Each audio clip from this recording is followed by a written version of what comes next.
All right, kia ora koutou. Oh no, we're okay. It's all sorted. This is, you can see his laptop, not the. Going through his laptop and the audio is being captured, but yeah, I'm sure everyone will tell us in a second. Yeah, kia ora koutou, no mai haere mai. Today we're very lucky to have Dave Schuker, who's here all the way from University of St Andrews in Scotland. He's been doing a whirlwind tour of New Zealand labs, and I'm very lucky to have him pop by Waikato for a few days. So Dave is a evolutionary ecologist, behavioural ecologist, probably all of those words, mostly working on insect reproductive behaviour. He had his ecology degree from the University of Sheffield, and then did his PhD in the Institute of Genetics at University of Nottingham, and then had postdocs from all over the show throughout the UK, so Manchester, Leeds and Edinburgh, and a NERC fellowship, and then started at St Andrews in 2009.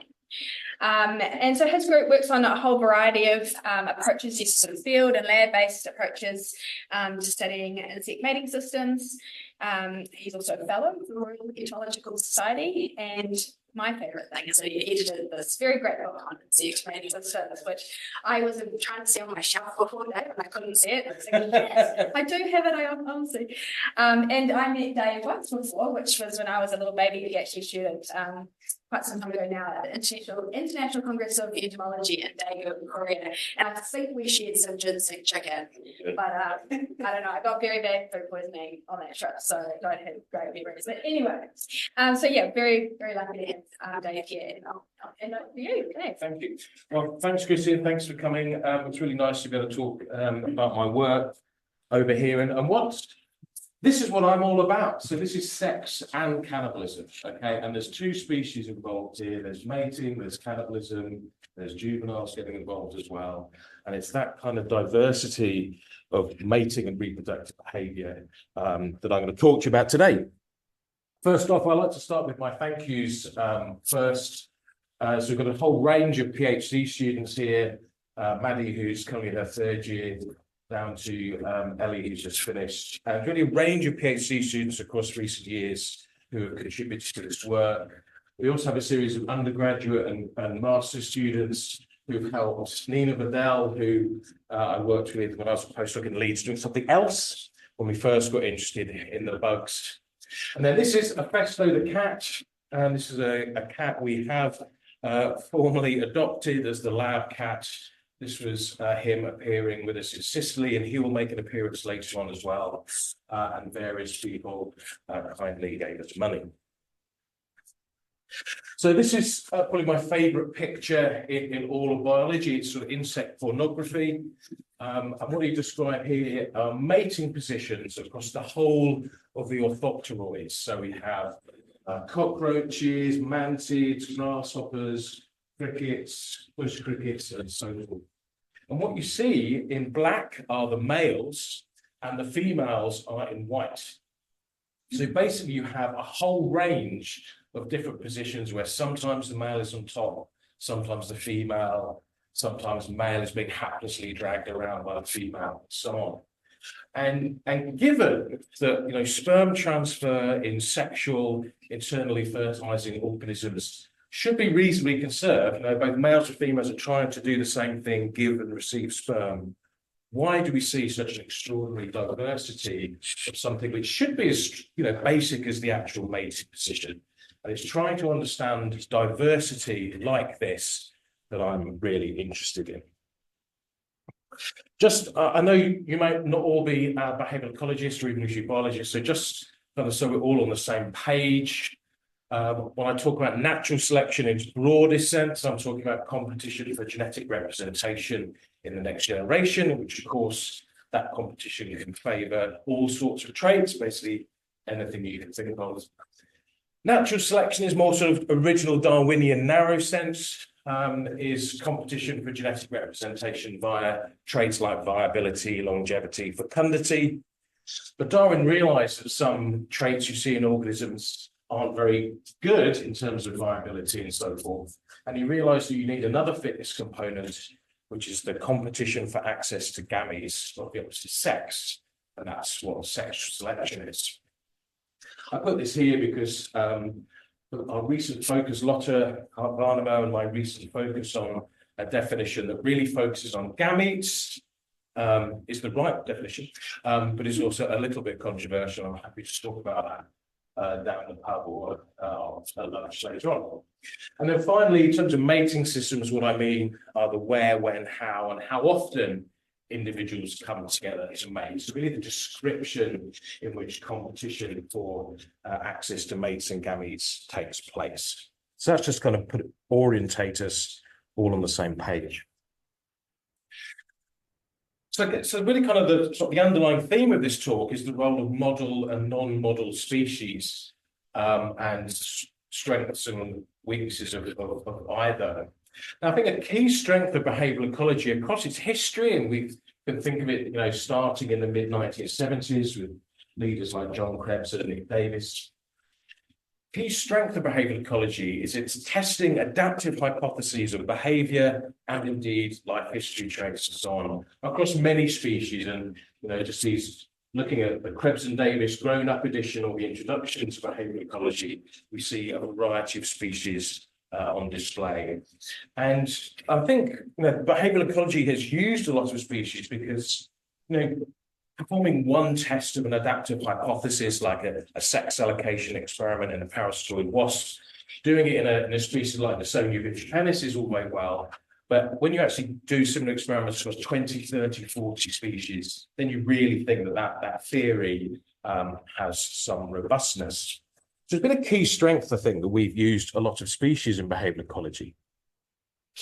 But what about sexual selection itself?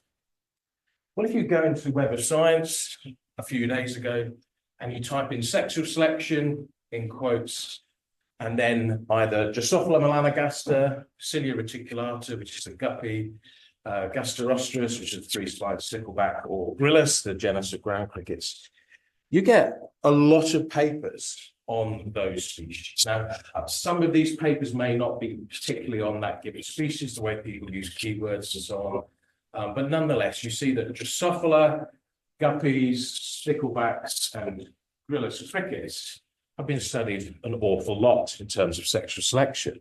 That's not a particularly novel observation. Marlene Zook, Lee Simmons, and Marielle Herbestein wrote this lovely paper a few years ago now, looking at model and non-model species in sexual selection, sexual conflict. Of course, you can't read that, that's too small. But if we just focus in, the most common species are Drosophila melanogaster, with 10% of articles, and the Drosophila is a genus, so 23% of articles are just on one genus. So there's just been a really concentration of study on a remarkably few number of organisms. So a little bit of audience participation. How many papers do you think have been on Parvocristatus, so the peafowl, male being the peacock? How many studies would you hit if you put in Parvocristatus and sexual selection? 5? 15? Interesting. Well, I gave this talk on Monday in Auckland. They're much more optimistic than you. They were like starting at 100. So you've gone the other way. It's fascinating, isn't it? Who'd be a stand-up comic? You never know when to get back. Anyway, 21. So 21 studies on Parvocristatus. And of course, this peacock spider, the genus Miratus, has become another poster child for sexual selection. You guys are lucky down here in Australasia. This is where they hang out. Well, the wonderful genus of jumping spiders. But actually, there are only 5. You hit 6, but one was not about jumping spiders at all. Only 5 papers have actually studied sexual selection. There's much more in taxonomy and people finding them, and they're really beautiful. But in terms of actually measuring sexual selection on these wonderful species, there are remarkably few studies. Now, there are lots of benefits of studying model species. You end up with a very big bank of data, lots of studies, lots of detail and depth. You can really start to get the nuances of things. And in particular, in the case of using species like Drosophila melanogaster, gives you great technical sophistication and flexibility, particularly in terms of using molecular genetics to knock down traits or this and that, and actually allow you to tease apart behavior in many, many useful ways. But of course, the costs is that can give you a rather narrow view of sexual selection and what mating systems are out there in the wild. It can reify what is normal for sexual selection. So basically, one's studies of sexual selection become self-fulfilling prophecies. And, then it's harder to study or to fund strange systems where we potentially don't know so much about what's going on. People go, well, why not answer that question in Drosophila? Of course, this is a broader problem, and for those of you who are into sexual selection, hopefully the talk is interesting, really just in a case of kind of a case study that, non-model species can open your eyes to things that you might or might not be expecting. So why study Lygaeus? So Lygaeus is a genus of hemipteran seed bugs. They're kind of pretty because they're toxic, so they have aposomatic warning coloration, red and black warning coloration. Why study them? Well, the main reason was so you can get to the field of Sicily, and that's a big plus. The real reason why Nina Vidal and I started was at the end of the 1990s, early 2000s. I show my age. Sexual conflict over mating was very much in fashion. I did my PhD on sexual conflict in seaweed flies. And as this figure here again from Waikato 2014 shows, insects have really dominated sexual conflict research. It was a thing we were all interested in. And pilot work with Nina suggested that there were really large costs of mating females in Lygaeus, and we didn't have that kind of dark secret of the cost of mating work in Drosophila, where actually the famous costs of mating and costs of sex peptide and so forth are really nutrition dependent. And I got a little bit of money from ASAP while I was supposed to be working on parasol wasps, and did a study, and we published a paper on costs of mating. All very good.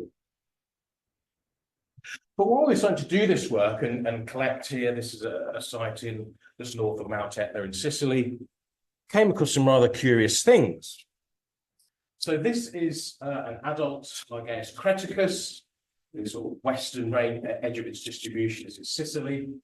This is a nymph, be a fifth instar nymph, so it has one more molt to go to turn into an adult.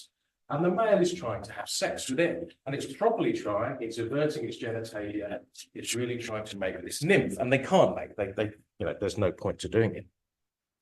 But it wasn't the only time I saw it. And again, here is a male trying to copulate with a nymph, and again, it's properly getting interested with its genitalia. So what's going on? Well, misplaced matings in insects are perhaps more common than we might think. This is perhaps the most famous example from a paper by Darrell Gwynn many years ago, where you have an admittedly Australian beetle trying to have sex with a beer bottle. And what's fabulous about this is that the beer bottle is brown like the beetle, but at the base it has this stippling, which is what the elytra of the beetle also have. So this male is probably thinking, Christmas has come. This huge female. And what I love about, I love the shadow, and you can see the penis, the shadow of the penis as well. So misplaced matings, I mean, it could be amusingly or not, they certainly happen in insects.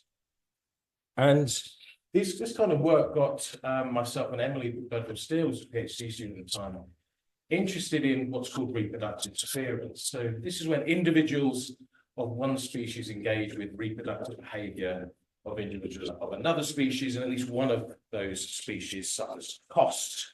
They're kind of like unpleasant examples like seals and penguins. Of course, reproductive interference can also happen in pollinator systems when pollen from different species of plant get crossed over by pollinators.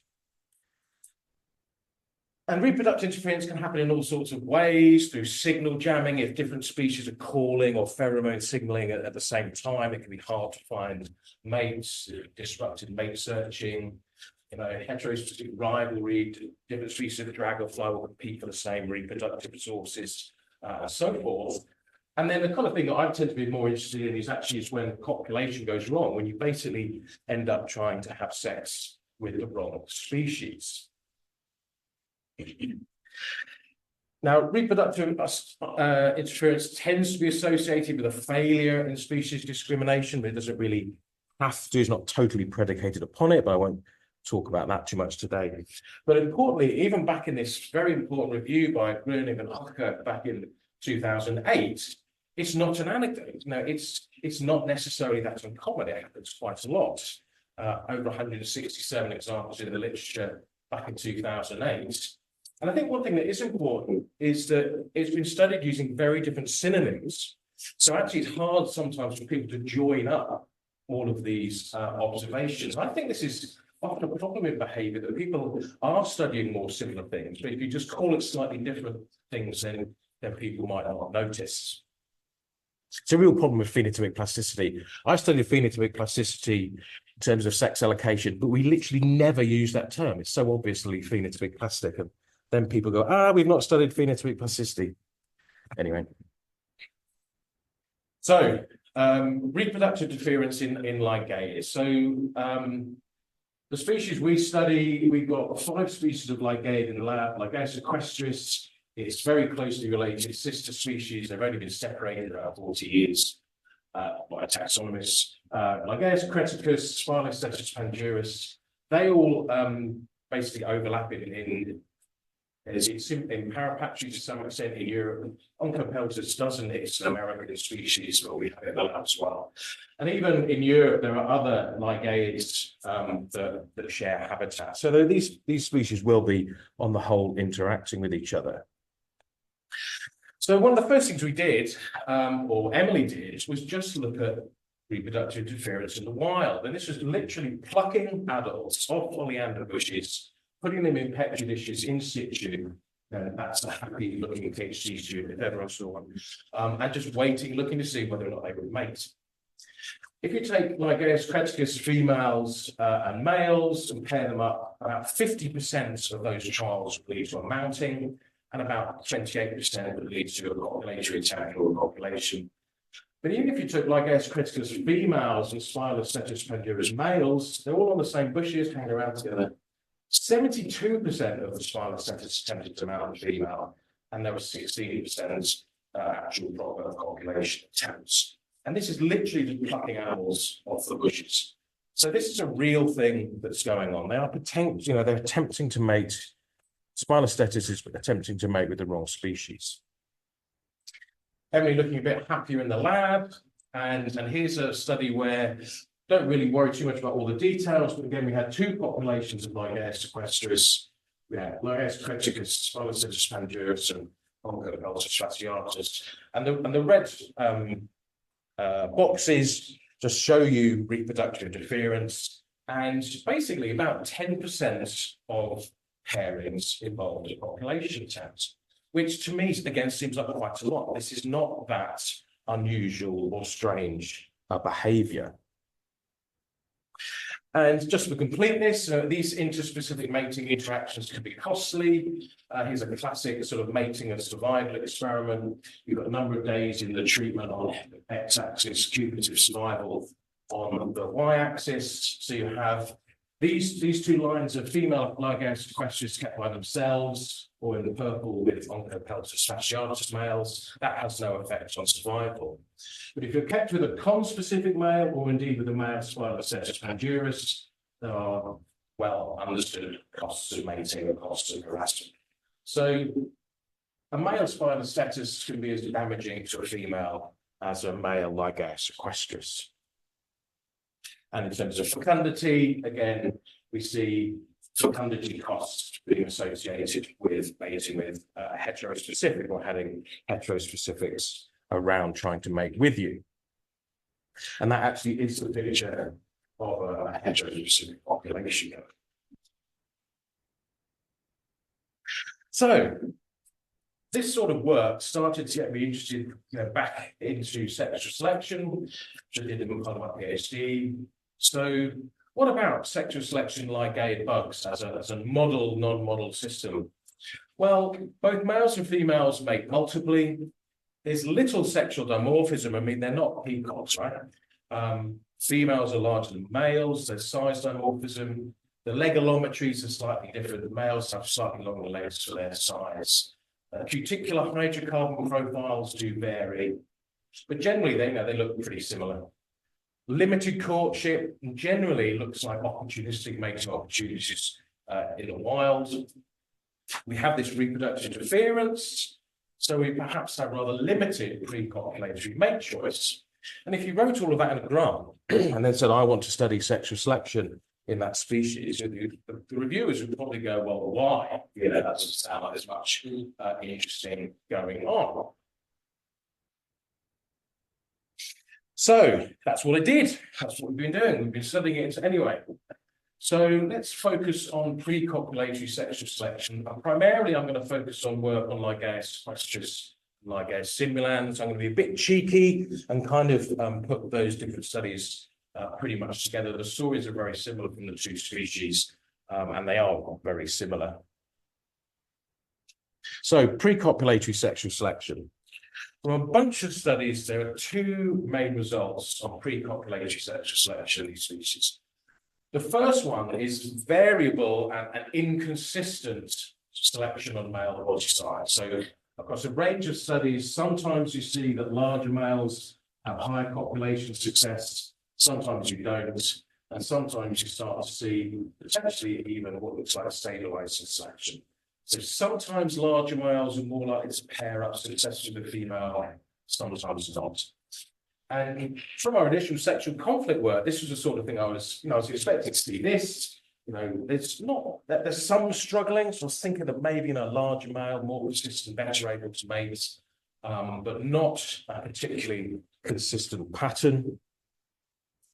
There is more consistent, although it's not always, it doesn't occur in every study, but there's more consistent pre-copulatory sexual selection on female body size. So again, across studies, we see that larger females are more likely to copulate in a mating trial.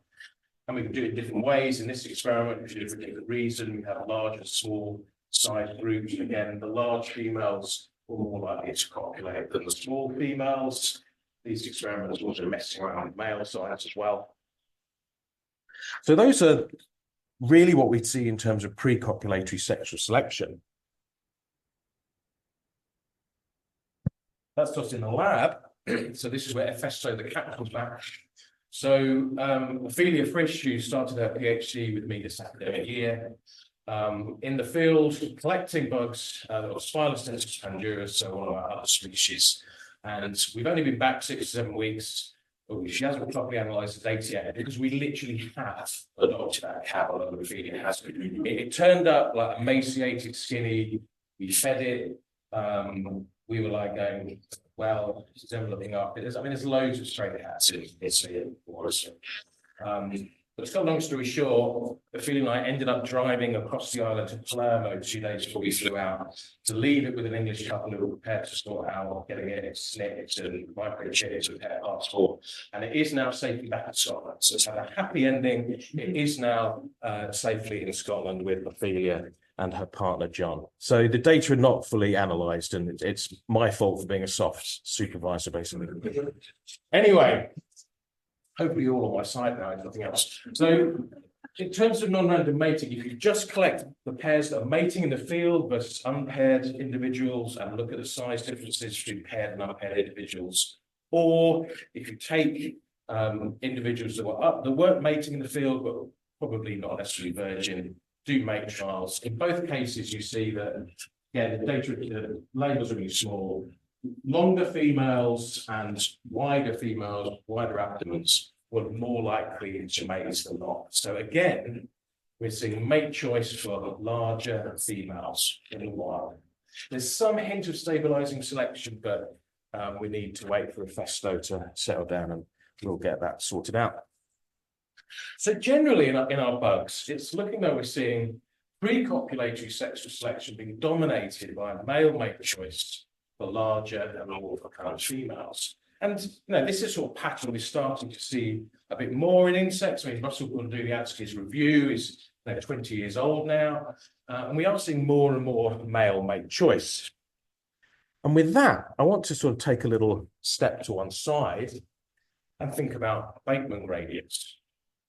So if any of you are not, say, sort of sexual selection aficionados, what a Bateman gradient is the slope of the line, the relationship between how many matings you have and your reproductive success. So if you have lots of matings, do you have a lot of reproductive success, or do you have not so much? Does it not increase very much? And the classic pattern is that males increase their fitness more rapidly with every mating they get, whereas females don't tend to. So the females may have a flat gradient, or it's a weakly sloping one, and the males have a steep one. And indeed, Tim Janicki and colleagues in a very important paper in 2016, of course, the whole animal kingdom, got here, this is the difference between male and female Bateman gradients. Over here is where the male Bateman gradient is steeper than the female one. Generally, male Bateman gradients are steeper than female Bateman gradients. So the empirical data does indeed show that the majority of species exhibit kind of traditional or normative Bateman gradients. So the male Bateman gradient is steeper than the female Bateman gradient. So males get greater benefit the more time they mate than females. Now, evidence and indeed arguments about this, about normative sex roles, suggest that Bateman gradients lead to these typical sex roles of females being more choosy and males being more directly competitive for mates. But how does this fit with growing evidence of male matrix, as seen in my bugs and other species? These Bateman gradients may be like this, but we are seeing choosy males, which is not really the traditional sort of default expectation. And we haven't published this yet, but we have estimated Bateman gradients in Lygaeus simulans. The blue line is the male Bateman gradient, the red line is the female one. And we do see the traditional difference. Male Bateman gradients are steeper than female ones. And yet, despite that pattern, we do see a predominance of male mate choice rather than females being chosen. And I think there is a critique to be written because Eli Gurevich and I are doing it. The trouble with Bateman gradients, it doesn't really predict fine scale behaviours very much. You can get choosy males even if the Bateman gradients are like this. Okay, so that's pre-copulatory sexual selection.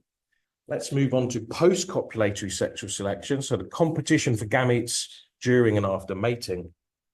And here's another curious set of episodes and a more non-model species entertainment. So again, here are 5 species of lygaeid bug that we have in the lab. And what Ginny Greenway found in her PhD is that mating failure is common in these species. Now, mating failure can arise in a whole range of ways, from just you failing to find a mate at all in your life, through to finding mates, but there's no successful offspring production. And in particular in our bugs, what we're seeing is across tons of experiments, and not just in our lab, 40 to 60% of pairings, which are long enough for the males to properly deploy genitalia and ejaculate, there's no successful sperm transfer. And we sort of call that cryptic mating failure. You can't kind of see it. You think there's been a copulation. You think it should all be fine. In actual fact, you don't get offspring. And here are just some data. Again, the labels match up to this order. So just basically, these are individuals we had offspring produced, infertile eggs or no eggs at all. And again, it's that kind of 50, 60%, or so 50 or 60% you don't get fertile offspring.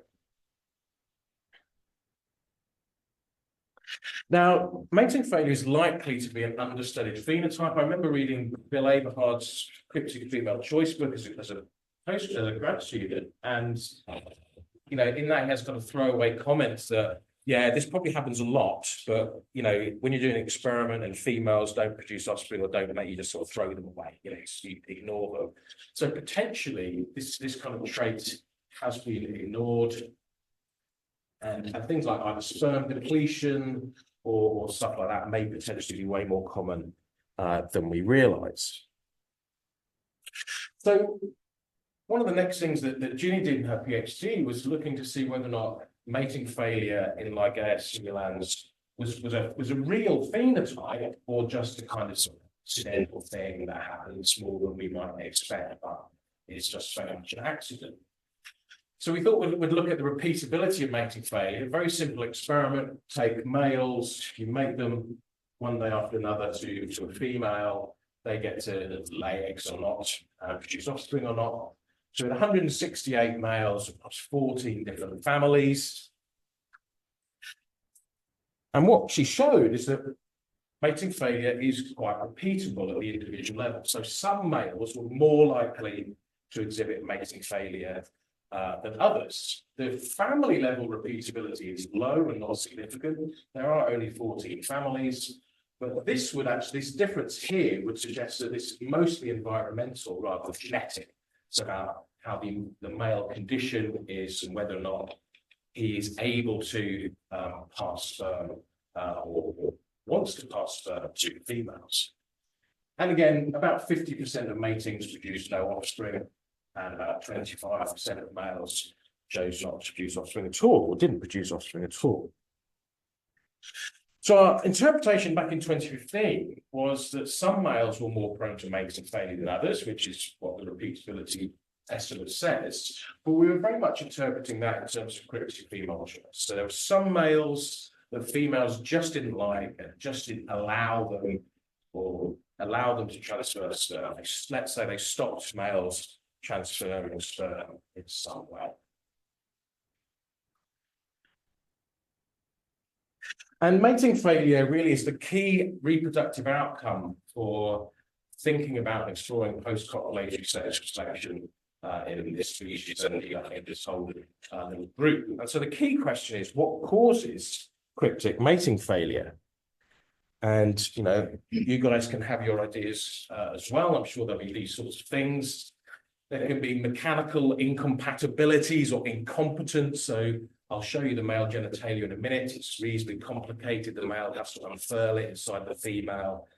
Maybe that's hard to do and males aren't very good at it, even though we would expect strong selection on that kind of primary sexual function. There might be genetic incompatibility between males and females. There might be cryptic female choice, as I've just talked about, or indeed there might be cryptic male choice. And that males, despite having paired up with a female, engaged genitalia, then choose not to inseminate, not to ejaculate. I haven't got time to convince you that those two aren't happening with data, but experiments suggest it's not down to those two things. So what about cryptic female choice and cryptic male choice? Well, to start off, let's talk about the sort of first form of post-copulatory sexual selection that people think about, and that's sperm competition. This is Vicky Balfour, who's a PhD student in my lab, and we did sperm competition experiments where we have wild-type Lygaeus simulans mated to either other wild types or pales. So the pale mutation segregates a single Mendelian locus. It's recessive, and it's nice for doing sperm competition experiments. Now, the sort of first thing to notice is that mating failure is really important for interpreting sperm competition studies, as Paco Garcia Gonzalez showed in a really beautiful paper in 2004 in AMNAT. You know, you need to take into account when you're studying sperm competition whether both males or however many males you're looking at actually inseminated a female. And with mating failure, if you include situations where only one male probably ejaculated, so this is P2, this is the proportion of eggs fertilized by the second male to mate, two males given the opportunity to mate. If P2 is 0, this suggests that only the first male inseminated. If P2 is 1, that suggests that only the second male inseminated. This is what you see just straight off. If you take away those individuals, you get basically a uniform pattern of second male sperm precedence. And do you know what? Paco, his simulations, his paper almost look identical to that. He did these sort of simulations is what you would get, and it looks very similar to that. Importantly, although this is a uniform distribution, it's not a random process. Copulation duration strongly correlates with mating failure. So we've got the copulation duration long here, and copulations can be very long, they can be many hours, in fact. We often don't let them go that long. And the probability of mating failure declines, so that once you've been mating for 3 hours or so, you're highly likely to be receiving sperm. We've done this, we believe in replicability in our lab, so we've done that multiple times in different experiments, and you basically see the same thing. So copulation duration is very important for mating failure, and it's also very important for sperm precedence for paternity. So we've got here the difference in mating duration, day 1 minus day 2.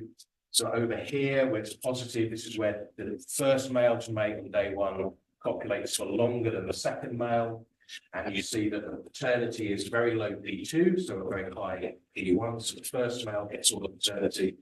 Over here, it's negative. So this is where the male on day 2 copulates for longer, and that male fertilizes many more of the eggs. And again, we've done that more than once. So these data suggest random sperm mixing and the correlation up to a point between copulation duration and sperm transfer. So the longer you copulate, the more sperm you transfer, and the more likely you are to fertilize eggs. And male investment in a copulation is strongly associated with success.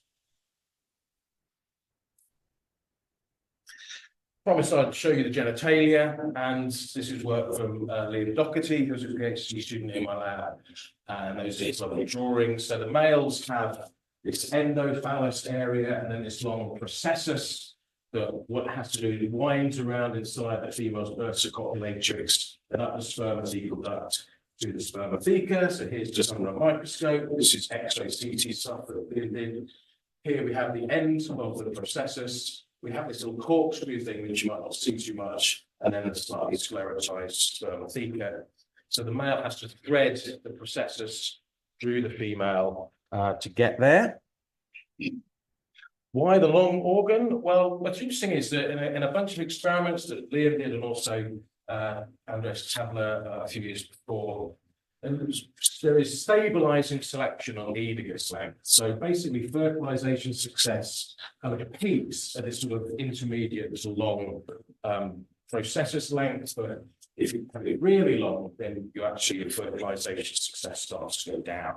So there does appear to be selection on male genital length, and having not too long a processus appears to be optimal. Liam did some really nice manipulation experiments, because you can get this processus out, you can get and tease it out and snip bits off.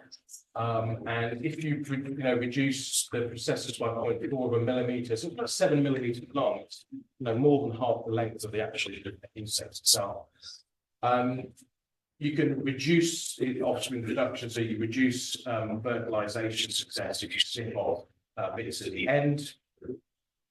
What's kind of cute is I really like is that from these individuals where you snipped off 0.4, you lose that stabilizing selection pattern. Now it's just like it's as good. The longer you possibly are, as good, because you can't be that long anymore. So clearly, the length of the male processus is important. So now let's move to cryptic mate choice. Thinking about males, females, or potentially males. And there's a whole range of experiments that Vicky had done. When you get matings, when you look at whether or not sperm is transferred or not, the most consistent pattern, indeed the most consistent pattern we see in any of these sexual selection studies, is that larger females are more likely to produce nymphs and receive sperm. And here's 3 different experiments. Again, we have large females versus small females and the proportion of pairs that produce offspring. We have 2 experiments looking at body length and mating failure. And again, mating failure is much higher for smaller individuals compared to bigger individuals. So larger females are more likely to receive sperm. And Ginny Greenway did work to show that it is all primarily about sperm being transferred.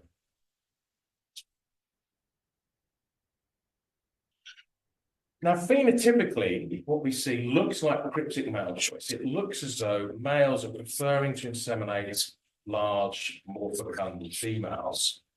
But of course, it could be that the larger females need more sperm, prefer to receive more sperm, or what have you. And we need to do experiments to try and separate that. The repeatability work I've talked about will suggest that some males are more choosy or more prepared to invest in female than others. And this is something that reviewers ask us. So why would you bother mating? Why would you bother pairing up and potentially pairing up for 2 hours or and not inseminate? As I said the other day, in one response, we don't know. We want to know why that is. But as I say, maybe larger females just want more sperm. So a rather quizzical looking Maddie Abs, who is now working on cyclic cannibalism, but as an undergraduate did some work on this. We came up with 2 experiments to manipulate how males might value a female of a given size, try and change that, but in a way that the female doesn't know. So the female is kept away, and we try and change how a male might want to mate with, or how much they might want to inseminate a given female. The first experiment, a very kind of classic experiment that people do, is we had males in groups, and then or not, and then we gave them the opportunity to mate, thinking that if you've been in a group of males, you might think there's a lot of competition, therefore you may be more likely to want to mate the minute you find a female. Alternatively, we did sort of the opposite thing, where we gave males prior experience of females or not. And again, if you've had lots of females around, you may be more picky the next time you do encounter a female, maybe only maybe the really biggest females, something like that. But Maddie is looking quizzical because in these 2 experiments, and they were decent sized experiments, we only got rather limited and marginally non-significant effects of treatment on female preferences, on male preferences. So we couldn't successfully show, we still showed that larger males were more likely to receive sperm, but there was no treatment interaction. So we couldn't say this is definitely down to something that happens to the male.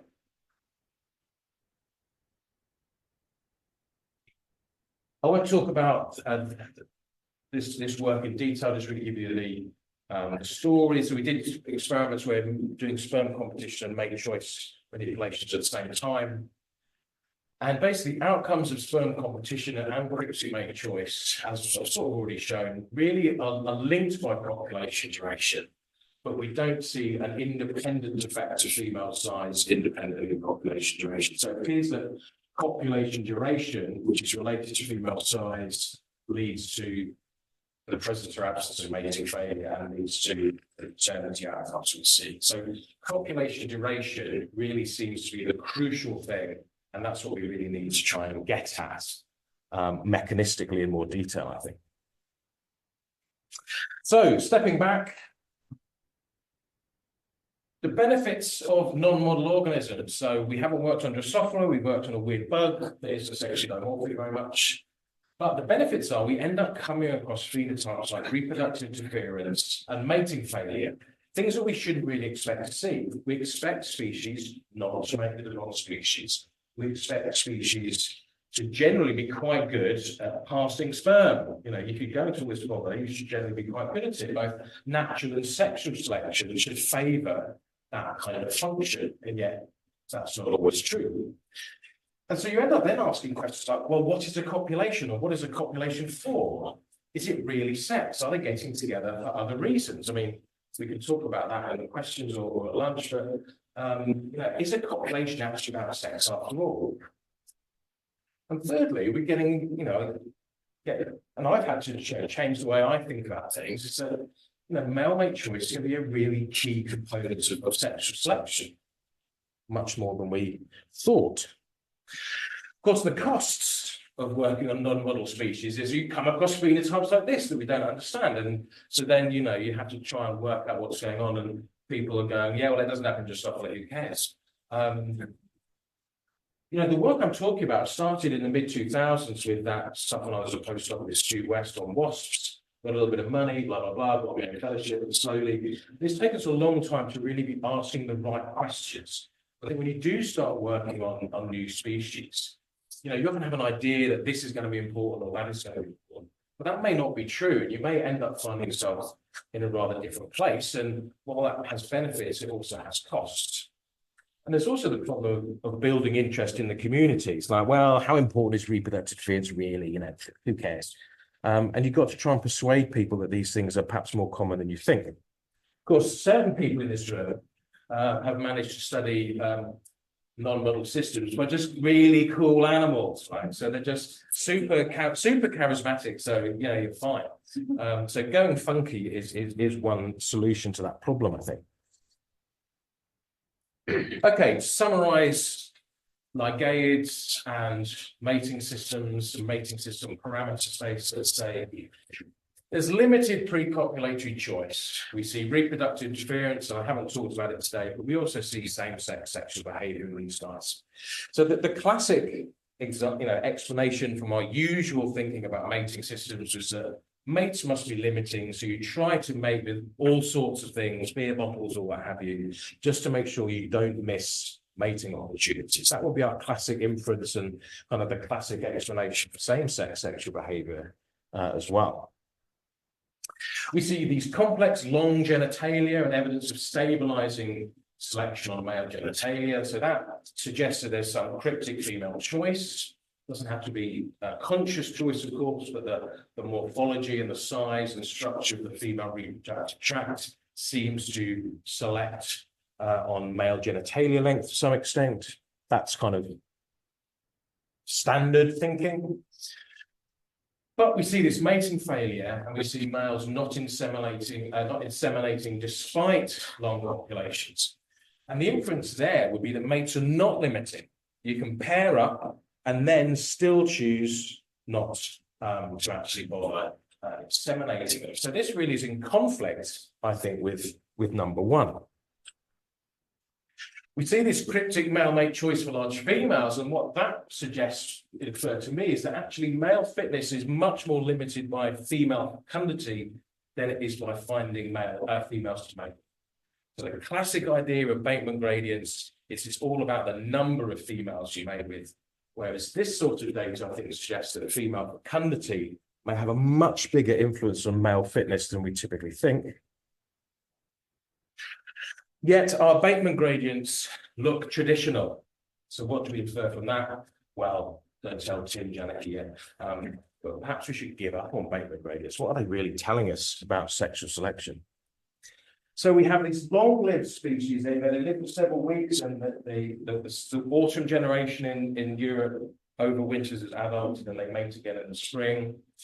So they're not insects that live for 2 or 3 days. They're quite long-lived. They potentially have many mating opportunities. Therefore, making the odd, mating with the wrong species is not necessarily going to be that costly. There'll be plenty of other opportunities. And male fitness is not about mating per se, but about finding fecund females. And as I was sort of thinking about this in recent days, I'm a bit of a Darwin geek. I love reading Darwin and all the rest of it. And if you've read The Descent of Man, and if you're into sexual selection, you should do. He ties himself up in knots comparing human sexual selection and basically everything else. Everything else, females are choosy, males are competitive. But in humans, in Victorian society anyway, it was the females who were showy and all the rest of it, and males choosing. And he's desperately trying to talk, his normally impeccable logic gets a bit fluffy. But actually, this is the human situation. We're long-lived, lots of mating opportunities, and actually finding fertile fecund females is a really important aspect of male reproductive success. But it means you don't necessarily have a traditional looking mating system. And with that, I'll leave you with a sunset view. This is our villa in Sicily. Mount Etna is behind us here. This is looking out across Sicily. And if any of you want to come and chase bugs in Sicily, let me know. Okay, thank you.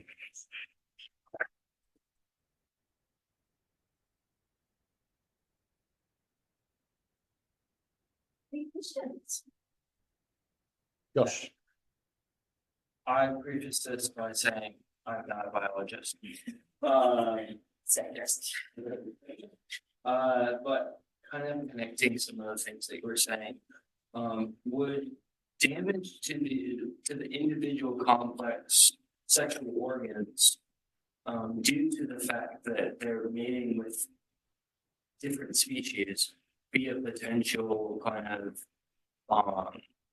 component to that individual not transferring sperm during the actual interactions with their own species. Well, I'll answer that in the context of actually damage when you're mating the same species. So Liam did a kind of fun experiment where when we looked at the processes in detail, you actually see the end has a little kind of cup structure. So you can actually tell what the end of the processor should look like.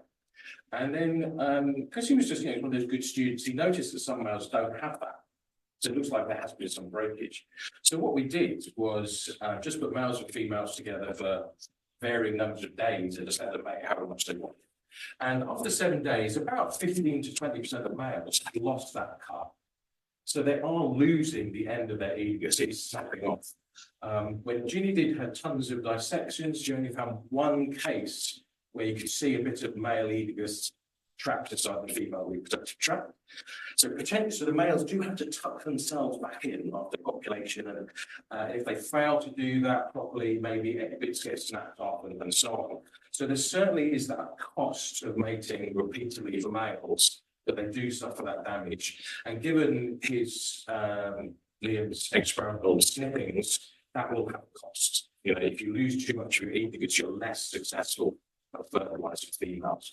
In terms of between species stuff, simulants and equestrians can mate with each other very happily, and they can produce hybrids in one direction across. Classic kind of speciation biology stuff.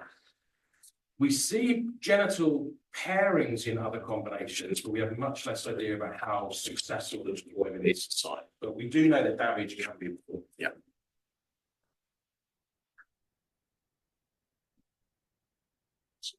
It looks like there's a question on the chat. Oh, yeah.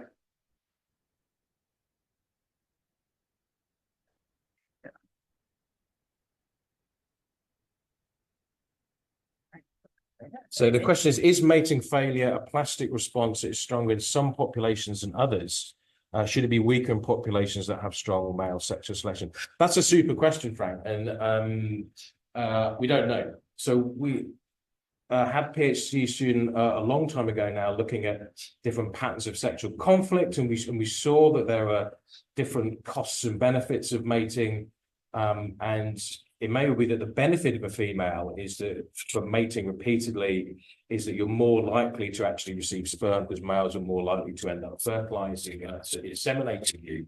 And there's some variation amongst populations. So it may well be the case that some populations mating failure is not so common.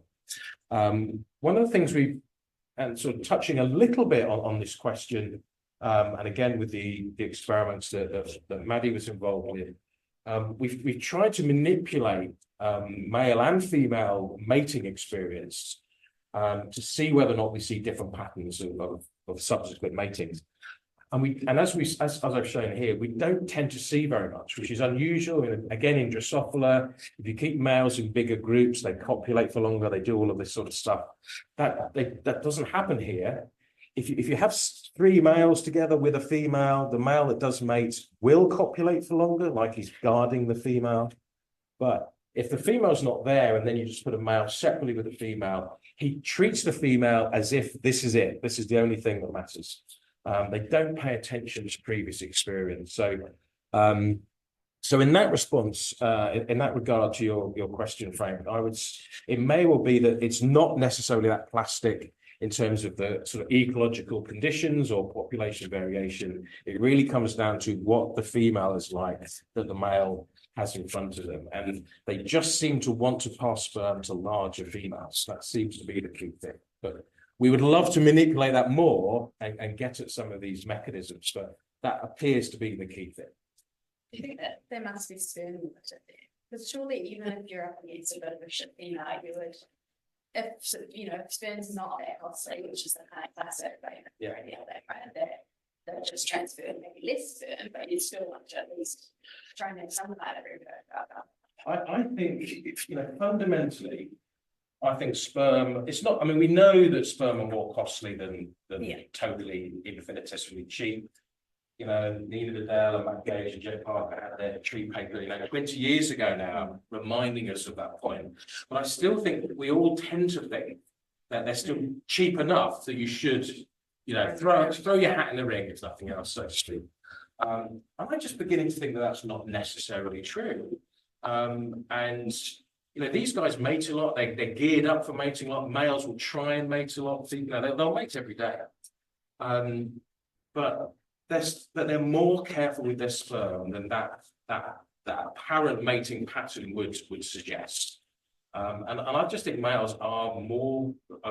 And of course, I'm now going to generalize to everything because this is what we all do.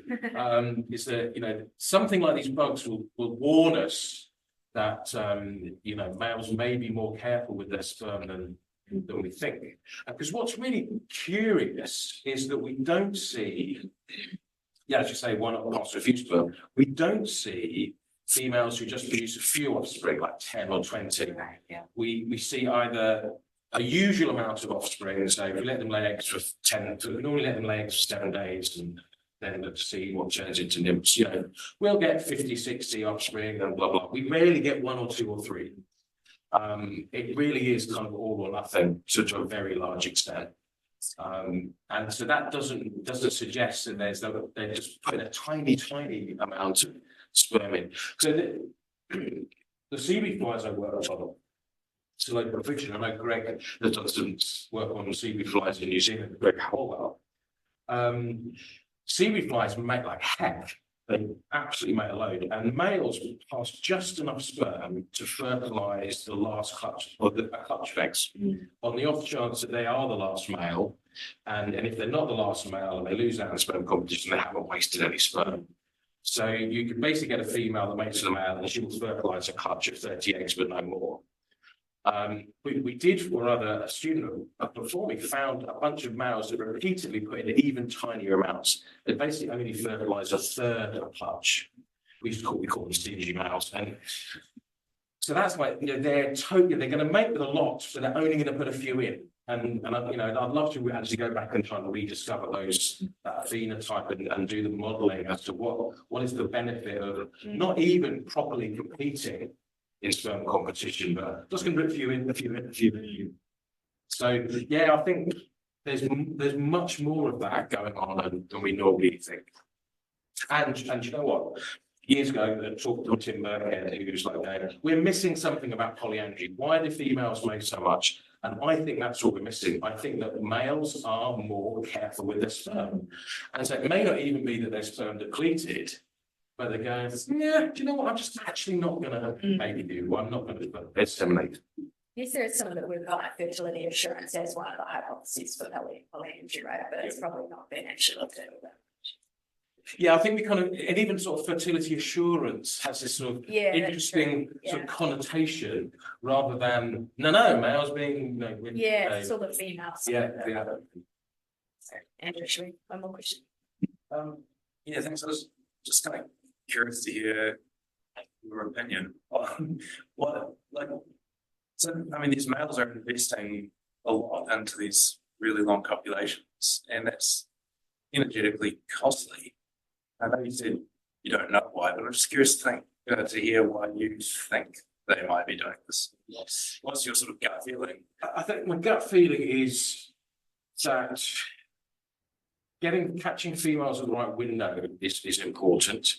And so if you've got a female, she's got reasonably mature eggs ready, she's got a lot of them, that's really worth investing in. And maybe you can only find, I haven't talked about this, but we should do, you know, maybe that you only find out the status of egg development and things like that when you're in copula. And it might be that we focus on the processes, but you've got this big endophallus which is going into the burst of copulations, and maybe that, you know, and the ovaries are resting on the top, and you know, when a female is full of eggs, there's a lot of pressure there, and maybe they can sense just how full of eggs. So abdomen width is a good correlate, overall size is a good correlate, overall lifetime fecundity, or not immediate egg production. And so maybe males get a lot of information actually once the genitalia are actually properly engaged. It takes about 30 minutes before they do start disseminating if they're going to. And you know, maybe there's all of that time is also like, what is this female actually, you know, really like? So it could be that. A more crazy idea is they're aposomatic. And we know that aposomatic species tend to cluster.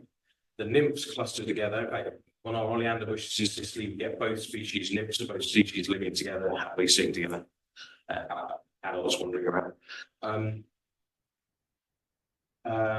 trying to thought just so maybe there's actually being back to back is quite good at doubling your signals of predators that you're toxic. Now I don't think that would be a reason to I want to move to that bush. Come on, girl, join up, and we'll. I don't think that's what's going on. But it may be that at least the cost of mating in terms of predation is much lower in this kind of species because you're increasing the aposomatic signal. You're this bigger black and red thing that birds have learned is toxic, and so they're less likely to be predated. But I don't think that's what's going on. But because reviewers have said, well, maybe it's not sex. Well, if it's not sex, what is it? Is it being together is safer? I don't know. It seems costly to me, but That kind of just makes me interested if anyone's ever looked at whether or not length of copulations is all correlated with like aposomatic coloration. yeah, I don't think anyone. Well, I mean, people have talked a bit about, and if you know, aposematism and sexual selection a bit more, because in some ways it's a cute trade-off, right? You want to signal that you're horrible to a predator, but signal that you're lovely to a mate. And so they're interesting how these signals may or may not cross-talk with each other. In fact, Emily Bird-Wilson has got a lectureship in Amsterdam now. We are collaborating a bit to try and look at toxicity, colour, particular hydrocarbons, which is more her thing, and then mating success to see how they toxicity and colour and stuff may trade off against each other. People have talked about it, there still aren't many studies looking at that. But yeah, more generally, do aposomatic stuff, are they more brazen? Do they not care? Things like that. Super crazy. I've asked more questions, but we will wrap up in case someone else is coming in. Right. Thank you, Dave. No, That was very, very pleasure. Thanks, interesting. guys. Yeah.